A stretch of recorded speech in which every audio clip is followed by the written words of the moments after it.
The fragrance of selfless love that has drawn the world into one family. The truth of an eternal message that has been revealed through every act and word.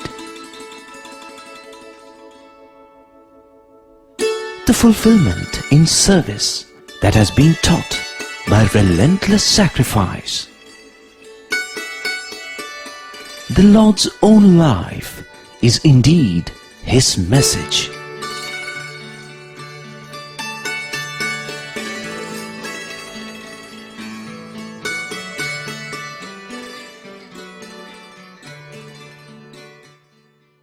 Sai Ram, and welcome to the special serial entitled The Message of the Lord. Today's episode being the fourth in the series. If you recall, the take-home lesson from the last episode was that every one of our actions, no matter what, must be in tune with our intrinsic Atmic nature. Maybe that sounds a bit complicated. Let us consider a simple analogy. In India, there are two basic styles of classical music. Hindustani music, which is popular in the north, and Carnatic music, which is popular in the south.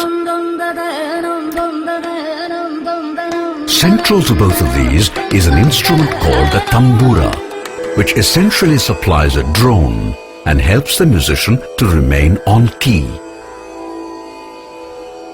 When the musician sings or plays an instrument, the musician must not go off-key. When music goes off-key, here is how it sounds. That was not very pleasant, was it? It is the same sort of thing in life. Here, Satya and Dharma are like the basic drone provided by the tambura. And no matter what the action is and who performs it, it must always be aligned to truth and righteousness. No one is exempt from the king to the pauper, and this applies 24/7, period.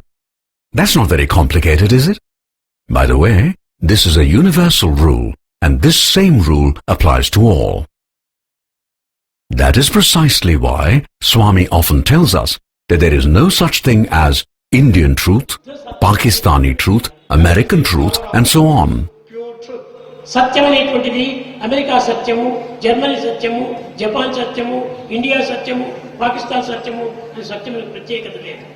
Truth cannot be divided as American truth, Indian truth, Pakistan truth, or Chinese truth. Anni deshamulendu kudanu satyam okkate. In all nations, truth is one. అటు సత్య మార్గమును మనము దైవంగా విశ్వసించి మనం ఆరాధన చేయాలి. Truth is to be recognized as God. We have to. ఈనాడు లోకములో ఇన్ని విధమైనటువంటి అవస్థలకు గురి కావటము, ఇన్ని పరిస్థితుల ప్రభావము లేచిపోవటము, దీనికంత మూల కారణము సత్యమును తప్పిపోవటమే మూల కారణం. The main cause why the world is trouble torn and is undergoing so many adversities today is because we have forgotten truth. The amazing thing is that though the basic principle is really very simple, in practice people hardly ever seem to remember it and follow the principle. And that is where all problems arise. Why does one forget something that is so simple and not at all difficult to remember? But before that, there's an even more basic question. Why should I follow Satya and Dharma? Why should I be true to the Atmic principle? Okay, the Atma is there within me, but what's so great about that? So, why should you be in tune with the Atma? Swami gives the following answer. From God you have come, and to God you must return. Life is essentially a journey to God, no matter whether you are a teacher or a doctor or an engineer or even a businessman. There is the answer. Life is really a journey back to God. And we obviously cannot reach God by following adharma, can we? So that takes care of the basic question why we must be true to our real nature. which is that of the Atma. By the way, those of you who are familiar with Shakespeare's play Hamlet might remember that Polonius tells his son Laertes, "This, above all, to thine own self be true, and it must follow, as the night the day, thou canst not be false to any man." Going back now to the first question about forgetfulness. If you remember, we discussed that last time. Basically, it is the mind which constantly tries to divert our attention from God. So, if we learn to keep the mind under check, then we can get on with the business of living life in a manner that would enable us to return to God, who, by the way, is waiting anxiously for us to come back. Notwithstanding all that has been said, it is a fact of life that people do falter and are not always true to themselves. That is to say, there are invariably many lapses in the strict adherence to Satya and Dharma during one's life. The question then arises, clearly, with a shaky track record like that, one cannot attain God at the end of one's life? Is that person's life a total waste? The answer is, not exactly. You see, during a given birth, there is always some positive progress towards God. However, the goal is not reached.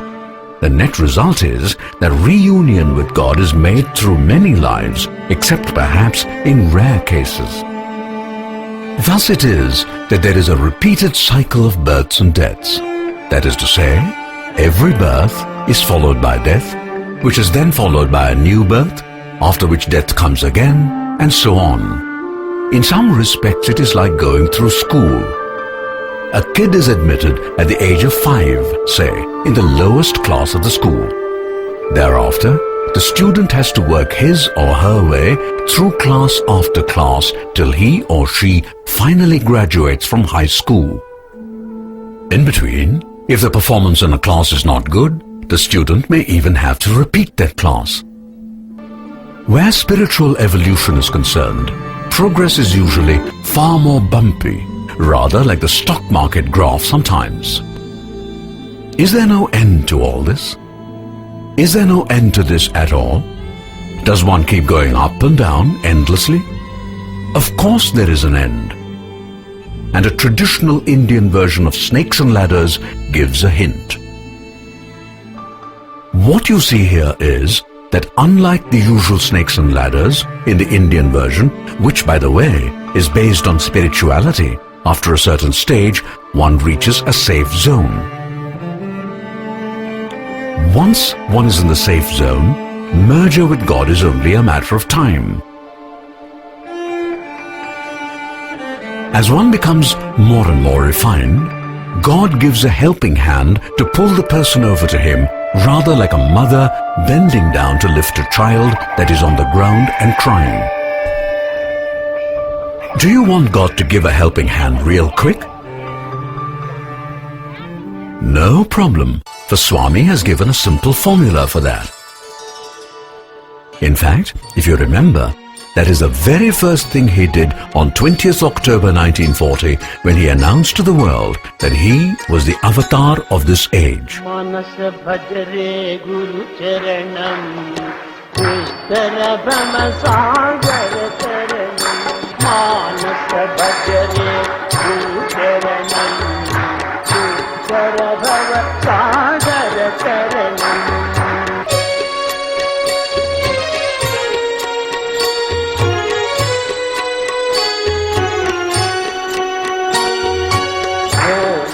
Shivaya, Om Namah Shivaya, Om Namah Shivaya, Shivaya Namah.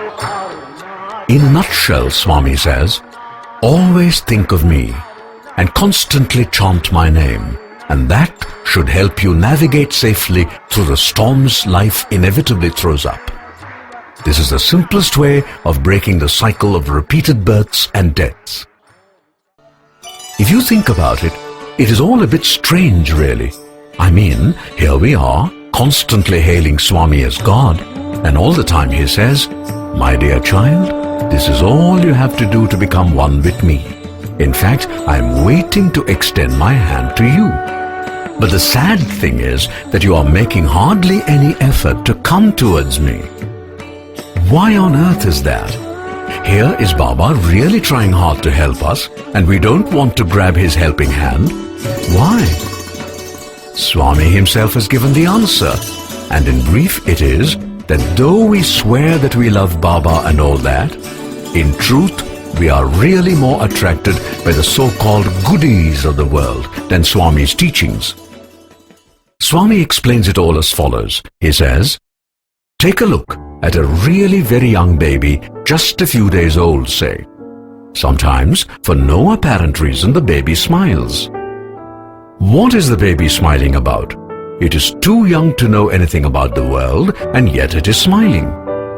The reason why the baby is smiling is because it is in touch with God from whom it has come. It is smiling because it is in communion with the Atma, which is its true nature. Do you understand? Do you follow? Swami continues, O man, your true nature is the Atma, and Atma is bliss. So if you want to be happy, seek bliss, which would come to you only if you tune yourself to the Atma. But what do? The wrong thing. As a tiny baby, you seek me. But when you start growing up, you become fascinated by the world and start seeking happiness there. This starts in childhood, becomes a habit, and persists when you grow older. Result? God becomes a lower priority than the world because you think that the attractions of the world would give you more happiness than God.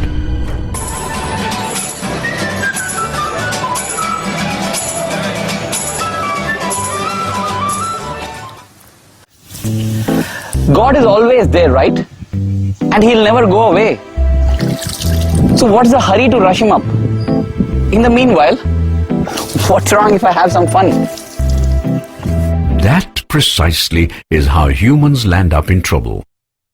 And once you are in trouble, you cry for me saying, Oh Swami, where are you? Can't you see I'm in deep trouble? Why don't you help me? And so on. My dear fellow, I was always there in your heart, but did you ever bother to give me even a tinkle? Ask yourself that question first. So there it is. The next time we face difficulties and start blaming Swami for not taking care of us, we must first ask ourselves why we are having problems. The answer is simple. If we forget God and pay too much attention to the world, problems would come to us like a fly rushes towards a sweet. Swami warns us against all this by repeatedly telling us, Oh man, deluded by an enemy called desire, who poses as a friend, you go after cheap imitations in the wide world outside. Transient happiness is outside, while bliss is inside. The mind would always drag you to the outside, while the Atma always welcomes you inside. Bliss can never come to you if you listen to your mind and wander outside. Listen to the voice of God within. Seek Him within, and you are sure to find bliss. So now the question becomes, how do I lead my regular life and yet maintain God focus? There are any number of ways of doing that. And in fact, Swami has mentioned many of them. For example, while going in a car, you can listen to bhajans and join the singing.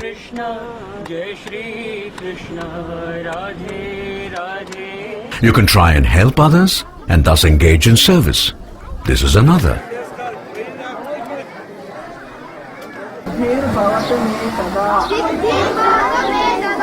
Sometimes it becomes necessary to focus on one's job because that is important, like in the case of a pilot or surgeon. Obviously, when the surgeon is operating, he has to concentrate on what he is doing.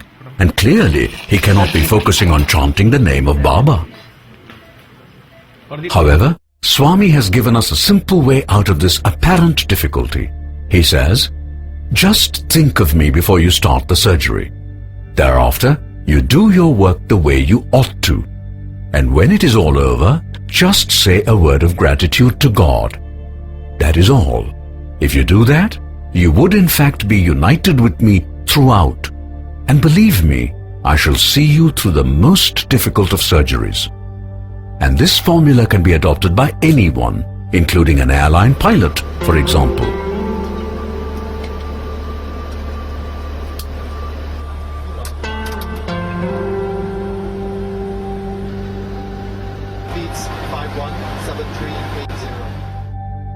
But you know something? All this calls for some strong willpower, and if you don't have it, then the mind can easily distract you. I know that people often say, "Oh, the mind is so difficult to control."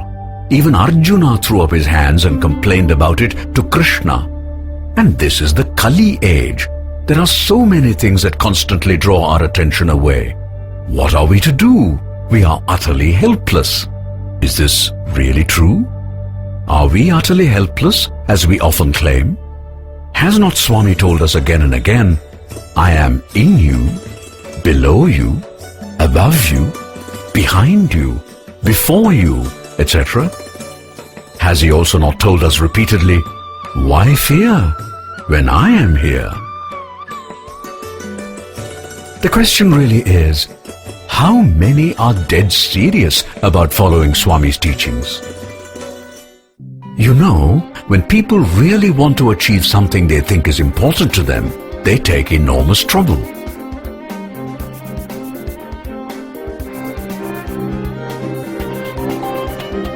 People do all sorts of things to get into the Guinness Book of Records.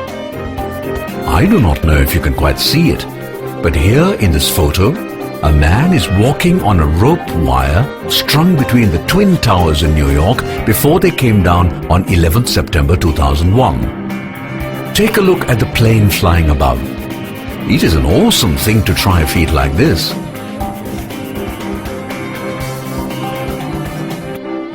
People do all sorts of things just to become famous.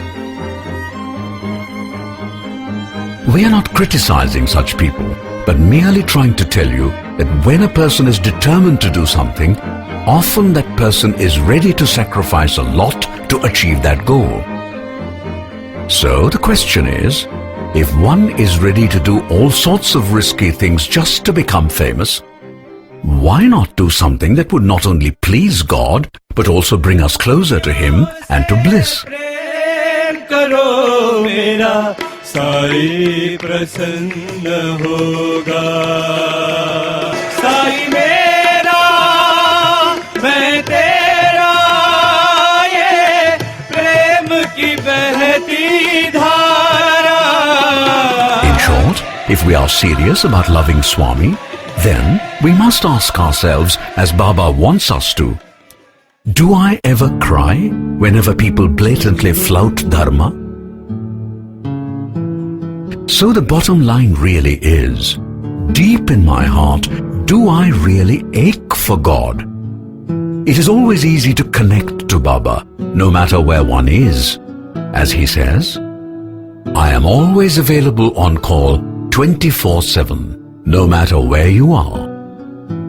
You do not need a laptop or a cell phone to contact me. My connection to you is heart to heart, and Om is my phone number. In fact, you can use any name of God and you are sure to reach me. And if you dial me with full faith, not partial faith and doubts, mind you, then be assured that I shall and will rush to your help. That is the take-home lesson of this episode. God is our only true friend, and He's available on call 24/7, provided we place perfect and unconditional trust in Him. Well, that is all that we have for today. Thank you for being with us, and we do hope that you're enjoying our presentation.